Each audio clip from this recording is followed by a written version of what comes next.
Assalamualaikum warahmatullahi wabarakatuh. Berjumpa lagi di channel Ngaji Ringan. Nah, sekarang kita berada di materi ke-59, yaitu At-Tawasun, keseimbangan. Ajaran Islam mengajarkan keseimbangan dalam memelihara eksistensi kemanusiaan yang terdiri dari unsur al-jasad atau jasad, al-akal atau akal, dan ar-ruh atau roh. Ia mengarahkan manusia agar memperhatikan ketiga unsur ini secara seimbang. Al-jasad membutuhkan al-gidaul jasadi, gizi bagi jasad. Al-akal membutuhkan al-gidaul akli, gizi bagi akal. Dan ar-ruh membutuhkan al-gidaul ruhi, gizi rohani. Al-gidaul jasadi atau gizi jasad. Gizi jasad adalah at-ta'am, makanan dan minuman. Oleh karena itu, Allah Ta'ala berfirman, A'udzubillahi minasyaitonirrajim, Bismillahirrahmanirrahim. Ya ayyuhan nasu kullu mimma fil ardi halalan thayyiban wa la tattabi'u khutuwatis syaitani innahu lakum aduwwum mubin. Hai kalian manusia, makanlah yang halal bagi lagi baik dari apa yang terdapat di bumi, dan janganlah kamu mengikuti langkah-langkah setan, karena sesungguhnya setan itu adalah musuh yang nyata bagimu. Quran Surat Al-Baqarah, Quran Surat kedua ayat 168. Allah Ta'ala tidak menghendaki manusia melawan kemanusiaannya. Mereka adalah makhluk yang membutuhkan makan dan minum, dan akan tetapi seperti itu karena Allah Ta'ala telah menciptakannya demikian. Jika manusia kekurangan makan dan minum, tentu manusia akan menjadi lemah, dan hal itu akan mengganggu aktivitas kehidupannya, baik yang bersifat duniawi maupun ukhrawi. Namun Allah Ta'ala juga tidak menghendaki manusia bersikap israf atau berlebih-lebihan dalam makan dan minum, yakni mengambilnya melebihi yang dibutuhkan oleh jasad. Allah Ta'ala memperingatkan hal ini dengan firman-Nya, A'udzubillahi minasyaitonirrajim, Bismillahirrahmanirrahim. Wa kullu wasrabu wa la tusrifu innahu la yuhibbul musrifin. Artinya, makan dan minumlah dan janganlah berlebih-lebihan. Sesungguhnya Allah tidak menyukai orang yang berlebih-lebihan. Quran Surat Al-A'raf, Quran Surat ke-7 ayat 31. Berbuat israf akan merugikan diri sendiri, jasad menjadi lemah dan sakit, sehingga aktivitas kehidupan akan terganggu, baik yang bersifat duniawi maupun ukhrawi. Ajaran sikap tawasun tergambar dari hadis Nabi Shallallahu Alaihi Wasallam berikut ini. Inna sabna salikin radhiyallahu anhu yaqulu ja'a salah satu rohti ila buyuti aswajin nabi sallallahu alaihi wasallam yas'aluna an ibadatin nas sallallahu alaihi wasallam walan falamma ukhbiru ka'annahum taqalu ha faqalu wa aina nahnu minan nabi sallallahu alaihi wasallam qad ghufira lahu ma taqaddama min dzambihi wa ma ta'akhkhar. Qala ahaduhum amma ana fa inni usallil laila abada wa qala akharu ana asumuddahra wala ufatir wa qala akharu ana a'tazilun nisaa fala atazawwaju abada. Faja'a Rasulullah sallallahu alaihi wasallam faqala antumul ladina qultum kadza wa kadza ama wallahi wallahi inni la akhsakum lillahi wa atqakum lah, lakinni asumu wa uftiru wa usolli wa arkudu wa atazawwajun nisa faman raghibu man sunnati falaisa minni. Artinya, Anas bin Malik radhiyallahu anhu berkata, ada 3 orang yang mendatangi rumah istri Nabi Shallallahu Alaihi Wasallam menanyakan ibadah Nabi Shallallahu Alaihi Wasallam. Maka tak kala diberitahu, mereka merasa seakan-akan tidak berarti atau sangat sedikit. Mereka berkata, di mana posisi kami dari Nabi Shallallahu Alaihi Wasallam, padahal beliau telah diampuni dosa-dosanya baik yang lalu maupun yang akan datang. Salah satu mereka berkata, saya akan qiyamul lail selama-lamanya. Yang lain berkata, aku akan puasa selamanya. Dan yang lain berkata, aku akan menghindari wanita.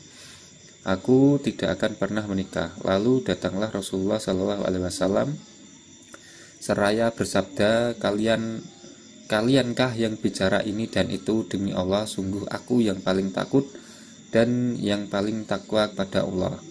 Akan tetapi aku berpuasa dan berbuka, aku sholat, aku tidur, dan aku juga menikah. Barang siapa yang benci terhadap sunnahku, maka ia tidak termasuk golonganku.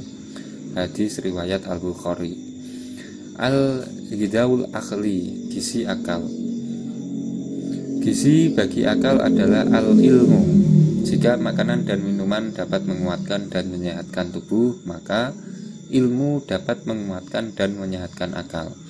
Sehingga manusia memiliki keyakinan dan keimanan yang akan meninggikan derajatnya. Allah Ta'ala berfirman, A'udzubillahi minasyaitonirrajim, Bismillahirrahmanirrahim. Yarfa'illahu alladhina amanu minkum walladhina utul ilma daraja.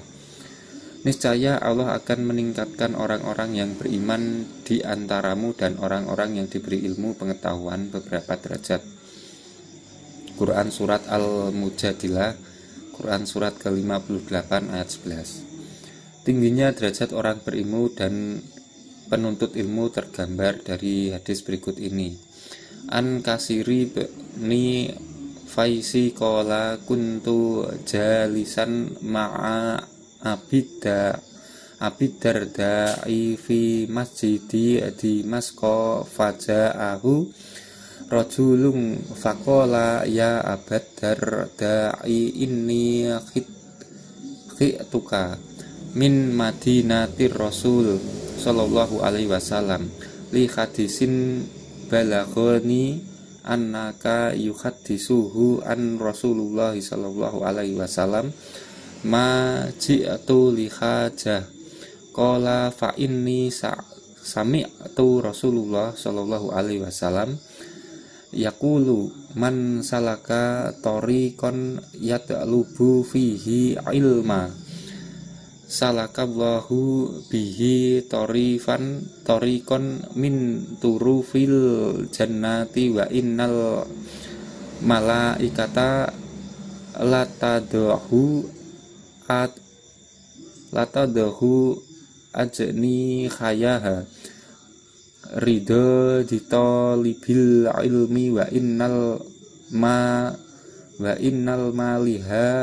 malima layas taghfiru lahu man fis samawati wa man fil ardi wal khitanu fi jawfil ma'i wa inna fadlal alimi alal abidi kafadlil qamari laylatal badri ala sairil kawakibi wa innal ulama wa warasatul anbiya'i wa innal anbiya'a lai yuwarisu dinaron wala dirhama war rasul ilma faman akhadahu akhad. Dari Kasir bin Qais, ia berkata, aku pernah duduk bersama Abu Darda di masjid Damaskus. Lalu datang seorang pria dan lantas berkata, wahai Abu Ad-Darda, sungguh aku datang dari kota Rasulullah Shallallahu Alaihi Wasallam karena ada satu hadis yang telah sampai padaku, di mana engkau yang meriwayatkannya dari Rasulullah Shallallahu Alaihi Wasallam. Aku datang dengan maksud untuk mendapatkan hadis tersebut. Abu Darda lantas berkata, sesungguhnya aku pernah mendengar Nabi Shallallahu Alaihi Wasallam bersabda, barang siapa menempuh jalan untuk mencari ilmu, maka Allah akan mudahkannya baginya di antara jalan menuju surga. Sesungguhnya malaikat meletakkan sayapnya sebagai tanda ridho pada penuntut ilmu. Sesungguhnya orang yang berilmu dimintai ampun oleh setiap penduduk langit dan bumi, sampai pun ikan yang berada dalam air. Sesungguhnya keutamaan orang yang berilmu dibanding ahli ibadah adalah seperti perbandingan bulan di malam Badar dari bintang-bintang lainnya. Sesungguhnya ulama adalah pewaris para nabi. Sesungguhnya nabi tidaklah mewariskan dinar dan tidak pula dirham. Barang siapa yang mewariskan ilmu, maka sungguh ia telah mendapatkan keberuntungan yang besar. Hadis riwayat Abu Daud. Rasulullah SAW juga bersabda, idza matal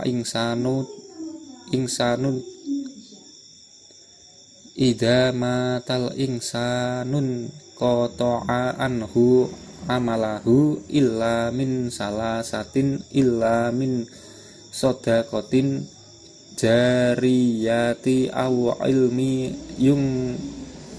yung tafa'u bihi aw waladin sholihin yata'ulah. Jika seorang manusia mati, maka terputuslah darinya amalnya kecuali 3 hal: dari sedekah jariah atau ilmu yang diambil manfaatnya atau anak soleh yang mendoakannya. Hadis riwayat Muslim. Al-Gidaur ruh atau rizki ruh. Gizi bagi ruh adalah zikrullah, menyebut dan mengingat Allah. Jasad manusia menjadi tenang dengan makanan dan minuman, sedangkan ruhaninya menjadi tenang dan zikrullah. Allah Ta'ala berfirman, A'udzubillahi minasyaitonirrajim, bismillahirrahmanirrahim, alladzina amanu wa tatma'innu qulubuhum bi dzikrillahi ala bi dzikrillahi yatma'innul qulub. Artinya orang-orang yang beriman dan hati mereka menjadi tenteram dengan mengingat Allah. Ingatlah, hanya dengan mengingat Allah hati menjadi tenteram. Quran Surat Ar-Ra'd. Oleh karena itu Allah Ta'ala pun menyeru orang-orang beriman agar memperbanyak zikir. A'udzubillahi minasyaitonirrajim, bismillahirrahmanirrahim. Ya ayyuhalladzina amanu dzkurullaha dzikra katsiran wa sabbihuhu bukratan wa asila. Wahai orang-orang yang beriman, berzikirlah kalian kepada Allah dengan zikir yang banyak, dan bertasbihlah kepadanya di waktu pagi dan sore hari. Quran Surat Al-Lahab, Quran Surat ke-33 ayat 41 dan 42. Jika manusia enggan melakukan zikrillah, maka ruhaninya akan melemah, bahkan mati. Rasulullah SAW bersabda, masalul ladzi nad'uru rabbahu walladzi la yadhkuru rabbahu masalul hayyi wal mayyit. Permisalan orang yang berzikir pada Rabb dan orang yang tidak berzikir padanya adalah seperti orang yang hidup dan orang yang mati. Orang yang senantiasa zikrillah, hatinya akan selalu hidup. Gerak langkahnya menjadi terarah kepada amal saleh. Sedangkan orang yang luput dari zikrullah, hatinya akan mati. Gerak langkahnya menjadi terseret pada kemaksiatan. Jika kita mampu bersikap tawazun atau seimbang dalam memenuhi kebutuhan jasad, akal, dan ruh, maka akan terasalah an-nikmah atau kenikmatan yang zahir dan batin. Allah Ta'ala berfirman, alam A'udzubillahi minasyaitonirrajim. Bismillahirrahmanirrahim. Alam taru annallaha sakhkhara lakum ma fis samawati wa ma fil ardi wa asbagha 'alaikum bi ni'amahu dhahiratan wa badinah. Tidaklah kamu perhatikan, sesungguhnya Allah telah menundukkan untuk kepentinganmu apa yang di langit dan apa yang di bumi, dan menyempurnakan untukmu nikmatnya lahir dan batin. Quran Surat Luqman. Di dalam tafsir Al-Baghawi disebutkan bahwa salah satu makna nikmat yang zahir adalah tamamur rizq, sempurnanya rizki, sedangkan nikmat yang batin adalah husnul khuluq, akhlak yang baik. Itu saja teman-teman materi ke 59 yaitu at-tawasul.